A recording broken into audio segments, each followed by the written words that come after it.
Deddy Corbuzier dan Sabrina Khairunisa resmi menikah. Aska beri doa yang bikin ibu sambung kesal. Kabar bahagia datang dari pasangan Deddy Corbuzier dan Sabrina Khairunisa. Deddy Corbuzier baru saja mengucap ijab kabul untuk mempersunting Sabrina. Deddy dan Sabrina menikah di tanggal cantik, yakni Senin 6 Juni 2022.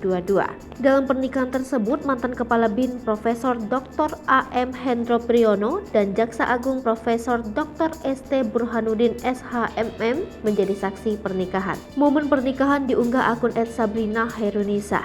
Dalam video singkat tersebut, Deddy melafalkan ijab kabul dengan lancar. Mereka lantas saling memakaikan cincin di jari manis masing-masing. Ulama Gus Miftah yang merupakan rekan dekat Deddy turut hadir di akad nikah. Putra Deddy Corbuzier dari pernikahan terdahulu, Aska Corbuzier juga ada di dalam video. Deddy memakaikan dasi kepada Aska. Sayangnya tak disebutkan berapa jumlah mahar yang diberikan Deddy Corbuzier untuk Sabrina. Namun dikabarkan Deddy memberikan mas kawin sejumlah uang dolar Singapura.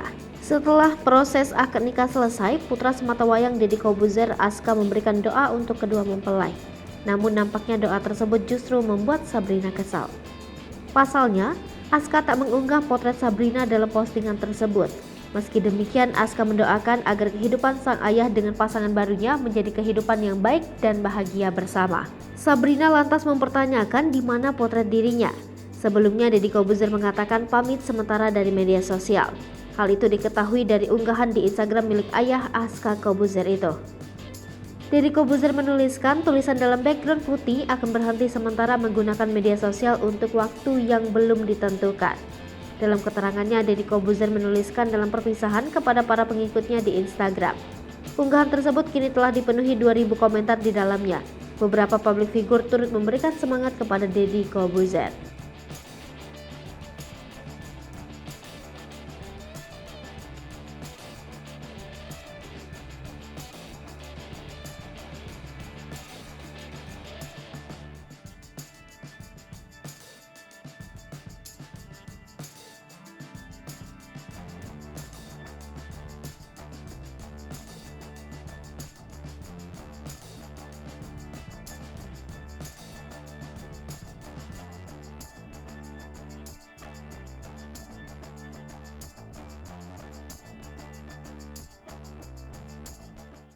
Hai pemirsa Sri Popo TV, jangan lupa komen, like, dan subscribe, serta tonton terus berita-berita terupdate lainnya ya.